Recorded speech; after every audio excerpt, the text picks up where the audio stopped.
everyone. This is The Crime Cafe, your podcasting source of great crime, suspense, and thriller writing. I'm your host, Debbie Mack. Before I bring on my guest, I'll just remind you that The Crime Cafe has 2 ebooks for sale, the 9-book box set and the short story anthology. You can find the buy links for both on my website, debbiemack.com, under the Crime Cafe link. You can also get a free copy of either book if you become a Patreon supporter. You'll get that and much more if you support the podcast on Patreon, along with our eternal gratitude for doing so. I would also like to recommend Stitcher Premium if you're a fan of podcasts. If you like true crime or crime fiction, there are loads of podcasts out there for you. And with Stitcher Premium, you can listen to the exclusive archives from Criminology or bonus episodes from True Crime Garage. You can also listen ad-free to episodes of your favorite podcasts. I've subscribed, and for only $4.99 a month, it's nice to have ad-free entertainment.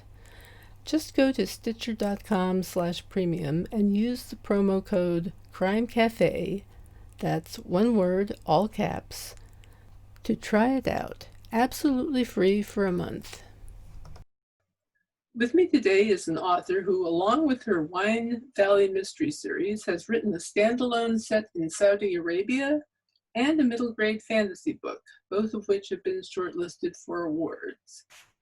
Her Wine Valley Mysteries are also available in a box set that became a #1 Amazon bestseller upon its release. That is amazing. I'm pleased to have with me today author Sandra Woffington. Hi, Sandra. How are you doing today? Hi, Debbie. I'm good. Thank you for inviting me to the Crime Cafe. I'm happy to be here. And I wanted to tell you, I love your intro music. It really sets the mood for crime. Oh, thank you so much. Yeah, because I happened to find this music. I don't know if it was on the Mac or through YouTube, but I happened to find it and I thought, wow, that is just perfect. It is perfect. Well, thank you very much. Thanks for being with us. At some point, I'm going to sit down and figure out how many authors come on here who have traveled to interesting places, because I seem to be collecting them. It was after you married that you moved to Saudi Arabia with your husband, correct? Yeah, he was already there. We actually, wild story, but I was on a tour of Europe for a month. I was 21 and I met him in a disco in Lucerne, Switzerland.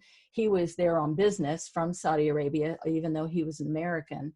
And then I went back to California. He went back to Riyadh, Saudi Arabia. And then we got to know each other through letters and met once in New York, which was about halfway, and then decided to marry. And then I moved to Saudi Arabia. Wow, that must have been quite a change for you. Now, this first novel that you worked on there, that was your first novel, and That was, yes. It was called Unveiling? Yes, it was, I think what travel does for you at 21, it was almost ironic, because one of my favorite books growing up were the stories of 1001 Arabian Nights with Aladdin and Sinbad and magic, and also the wit, outsmarting each other with the characters. And I felt like I landed there. It literally, when I was there, it was during the period of the oil boom around 1979.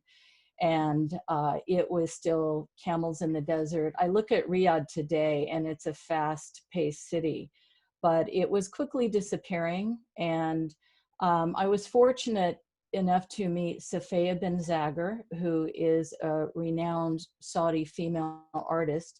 She actually has opened a school and a museum in Jeddah, which is on the coast. And she inspired that story because she was, in her art, she tries to capture what she saw as her traditions and culture quickly disappearing. I saw that too. There were beautiful still mud houses, these fantastic mud buildings with balconies, and they were all being torn down, and then European visions of beauty and marble, shiny marble were being put up. And when we took her out to see some ruins that she might be interested in painting, she took off her veils. And I went, whoa. And she had her niece with her. And it dawned on me that she's an artist and she needs her eyes, and yet she lives in this world where she has to veil. And that inspired my story. My character, Sarah, is an artist, and she is trying to also capture her traditions, and yet she's also rebelling against them, which I witnessed while I was there too, that no matter where you go in the world, it changes over time. And so Saudi Arabia is a case in point. They now have one of the biggest women's universities in the world. It's fascinating. It's interesting that you chose this type of person as your protagonist. You're writing from a different perspective, a different cultural perspective. You said you did a lot of research on this. How much research did you do before you wrote the book? I will tell you, it's a fun thing I learned through the writing of this book is that you can also get lost in research. I spent probably a few years, and I read original accounts of travelers. Sir Richard Burton was one. There were several others that actually traveled in Arabia from the 1800s forward. And of course, living there helped. I was so driven to write the story, and I was terrified at the same time, because as you mentioned, to presume that I could write from the perspective and be authentic with a Saudi voice and a story was terrifying. But I really, really wanted to write it. And I remember thinking too, when I landed in Arabia, I wanted people to see the country and the struggles of what I saw, because it doesn't exist anymore. It's already gone. So wow. I did, after I did a lot of research, I wrote it, I gutted it twice, and I was prepared to throw it away. I just had to write it maybe for me, and if I couldn't be authentic. But I was very fortunate when I was finished that I looked for a reader and found Lena Carmuda, who was wonderful. She taught at the University of Riyadh for years. She earned her degree in Arabic, her master's degree in Arabic literature, so I could have not have found a better reader. And she happened to be in California, not far from me. So she took on the task of reading it. And I was probably never more nervous about any book I'd ever written. And she loved it. And and she did help me. She pointed out a few things, but she was actually, she actually said, "Thank you for writing this." And I was just, woo, that meant a lot. And that book did come in as a honorable mention for the Writer's Digest Self-Published Book Awards, which again was just really made my day too. That's fantastic. That's really great. You can't ask for much higher praise than that, right? Right, right. You've also written the Warrior and Watchers saga series about 7 adolescents, and each of them has some kind of physical challenge. I thought that was interesting. And they had the job of saving the world. They do. They have to stop the 7 ancient gates of evil from opening. And that book was also inspired by a real individual in teaching, because I also teach middle school at a small private school, Montessori school. I had in my class one year a young man who was high functioning autistic.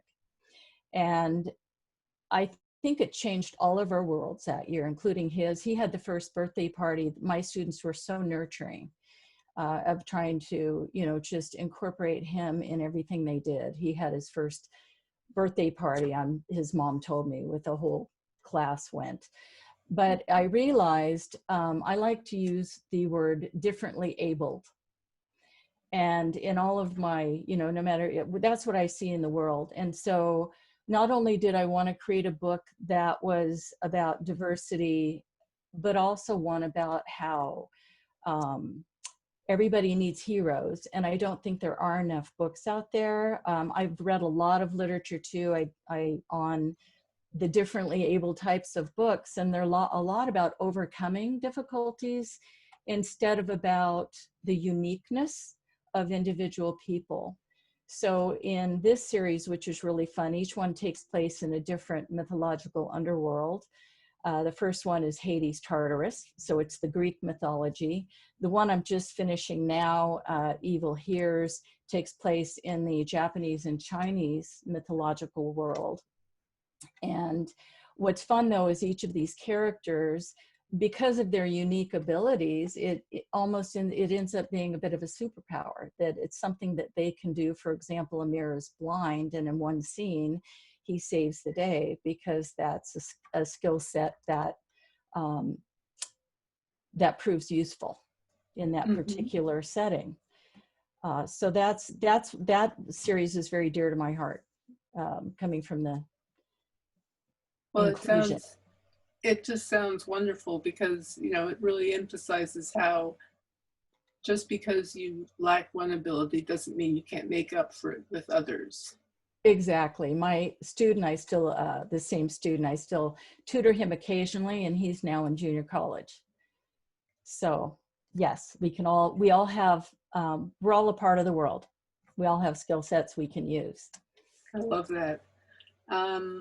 So what prompted you to write crime novels set in the Wine Valley? Yeah, so I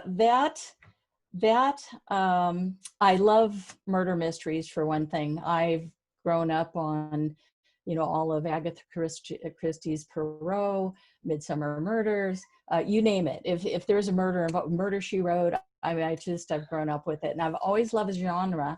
And again, it's interesting when you set out as an author, because that was the genre I decided I wanted to write.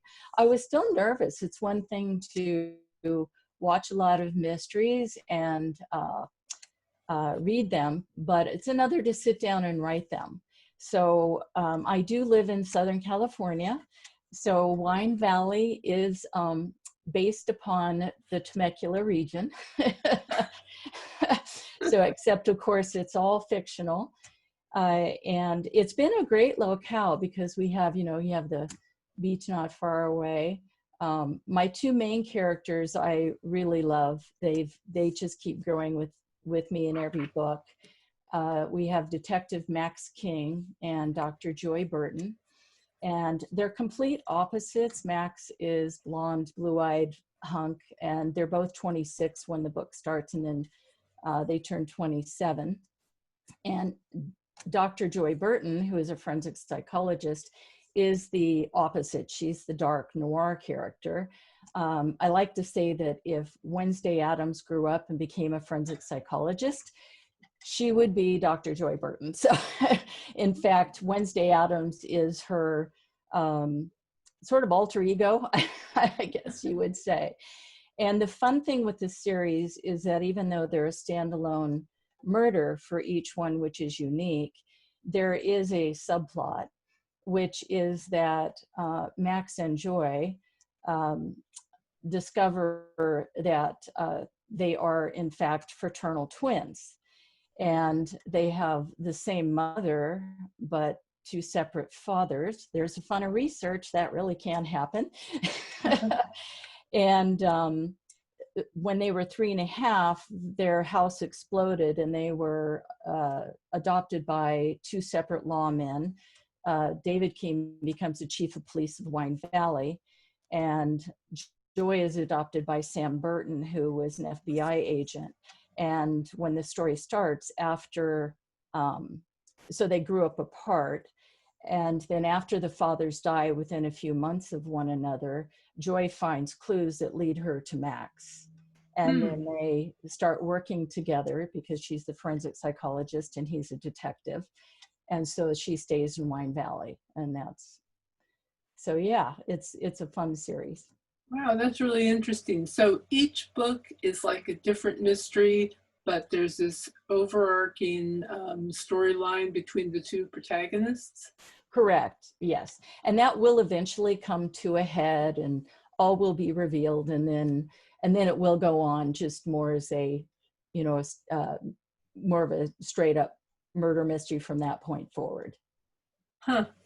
Really interesting. Do you have a plan in terms of how many books you'd like to write for that series? I just want to keep writing the series. So I did put the 2 prequels of Max and Joy up on the blog that you have, and then I will just keep going. The next one I'm starting on is for Scotty and Fratricide, so it's always a name of a wine, and then a murder or Beau Noir and Blood, something like that, Merlot and Murder. But I'll keep going. The book that I'm working on also right now for that series is another prequel, and it's called Grand Cru and Gangs. That is Joy's boyfriend in Wine Valley is Officer Reed Steele. And so it's his prequel that takes place in Los Angeles. He's on the gang unit in Los Angeles. And that book is going into a box set with 18 other authors that I'm really excited about. I've always wanted to do this. I met through, not physically met, but met Judith Lucci, wonderful author. And she's been in box sets before. And I was always intrigued. So a friend and I started a authors group called Dead Authors. That's for dark, edgy, and dangerous. So there's no cozies. And through that group, we have about 80 authors now. About 18 wanted to be, 17 plus me wanted to be in the box set. And so we've each written a new story. It's going to go into, it's called the Dead Silent box set collection. And I think what's really fun about being able to do this is that it gives readers an opportunity for 99 cents, the whole set is 99 cents, to sample a lot of different authors and maybe find a few new ones that they like. And the authors in this group are fantastic. It's Judith Lucci, Fiona Quinn, Stephen Moore, Dan Petrosini, Michelle Madhat. It's a fantastic group. Wow. But it is a limited edition, so it'll only be, it's out on pre-order now on wide channels, and then it will be 99 cents through the first week of release, January 19th. And then after that, it goes, it'll be just exclusive to Amazon for $9.99. And then after 6 months, the whole set disappears. We all get our books back, and then we distribute them separately. So it's a fantastic opportunity for readers wanting to sample a lot of authors at one time. It is. That's fantastic. That's a great idea. Let's see. You mentioned feeling terrified. I know that feeling because I've been writing about a female Marine, and I've never been a Marine. And that's like a subculture in itself. What did you do to? I tried where I could to talk to people who were in the military and who had some sort of connection with the Marines as much as possible. Right. I had a really hard time finding anybody to read the stuff. I did manage to get a few people who would come back with a few comments, but it was never like they didn't read the whole story. And I always felt like, I don't know what I'm doing. I have to, take what I read a lot of books about women in the military or in the Marines, both. Right. It was just extrapolating from what I read and what little I could get at talking to people.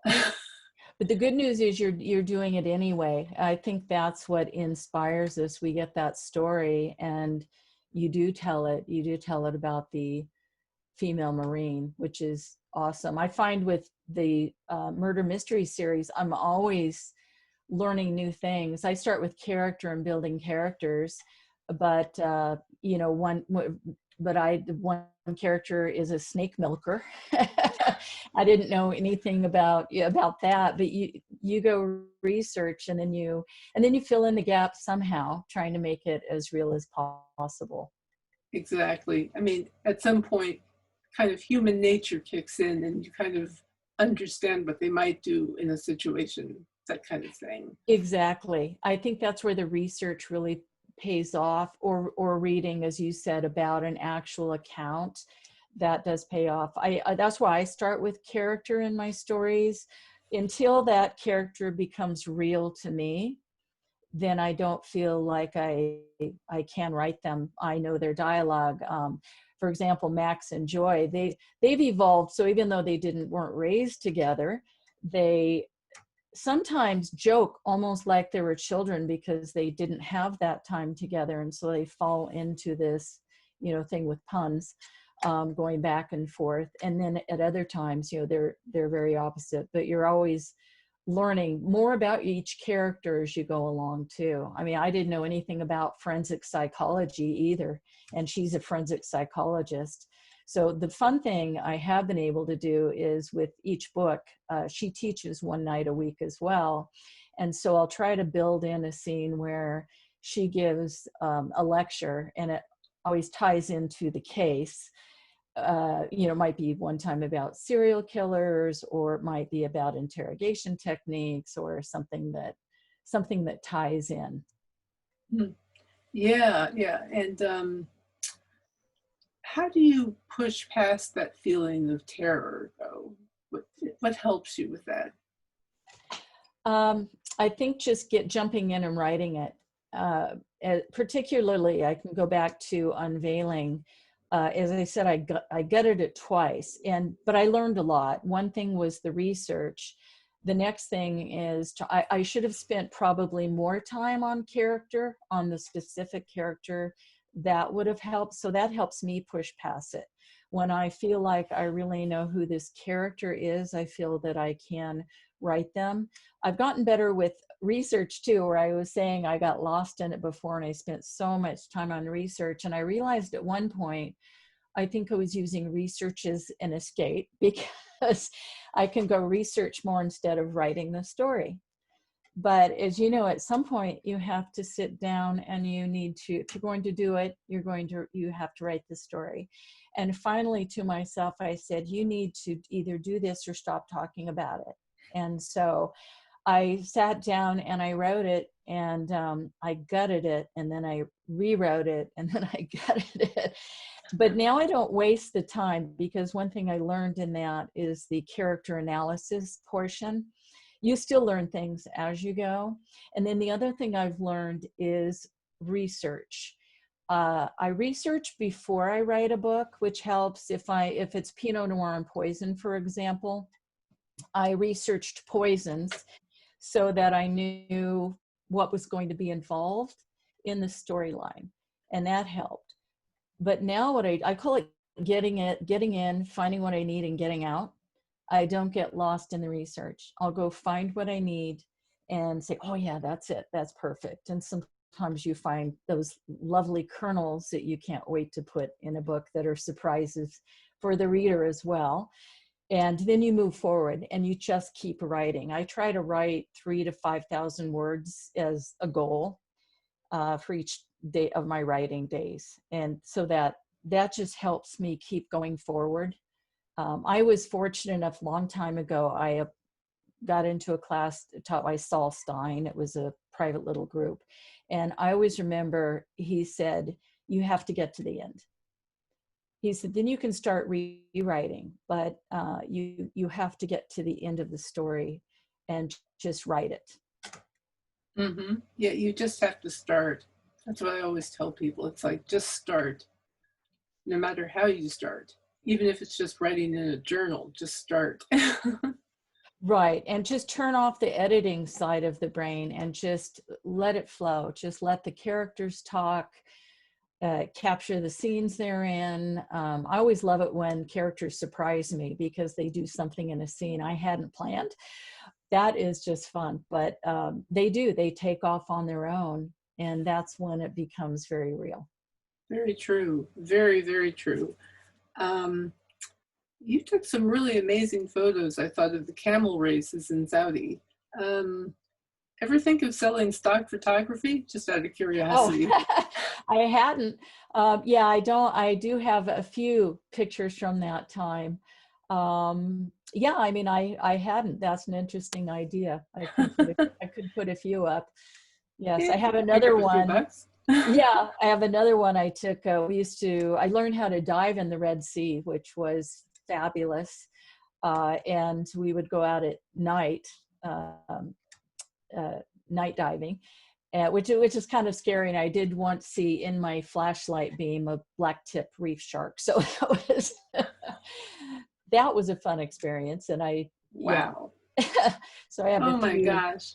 Yeah, got a picture of that guy. It sounds like you've done some fantastic traveling. That would make an interesting subject for a book. Have you thought about that?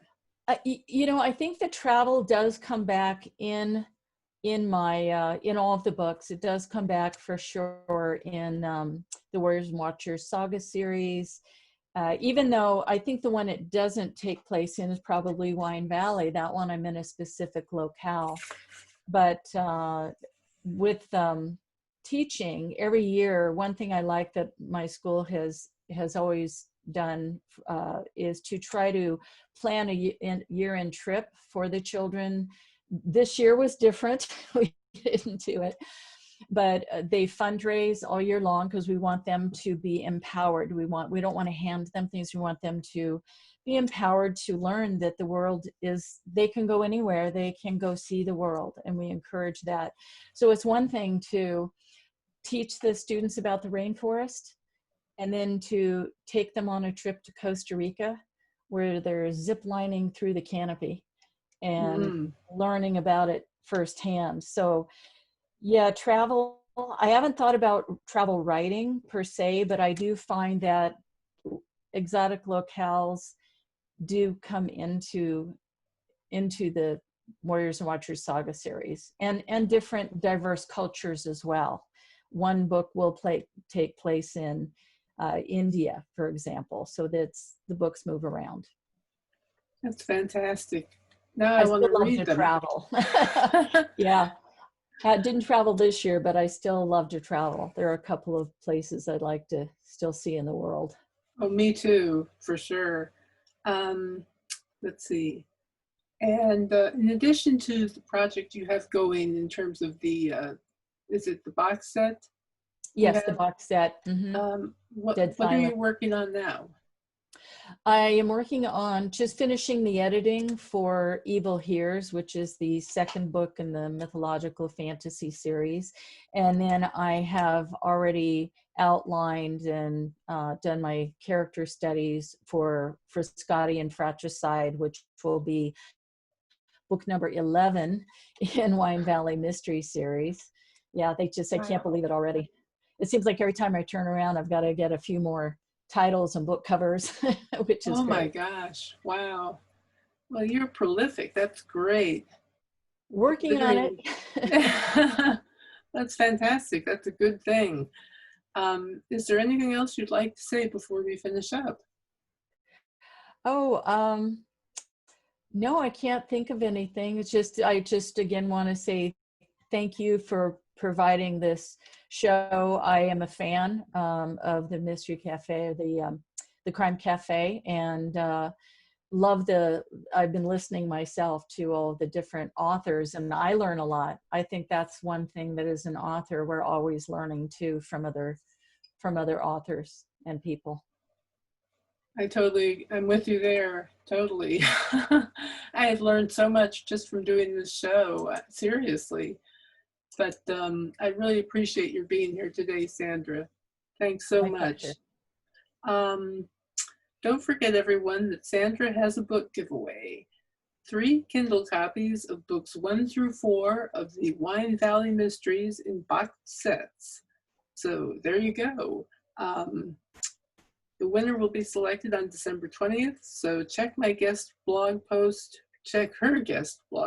on my blog for details. And if you're a fan of the podcast, please consider leaving a review and checking out our perks on Patreon for supporters. Just go to my website, debbiemack.com, for the details. Thank you so much for your time and attention. And in 2 weeks, our guest will be Dana Haynes. Until then, stay safe and happy reading.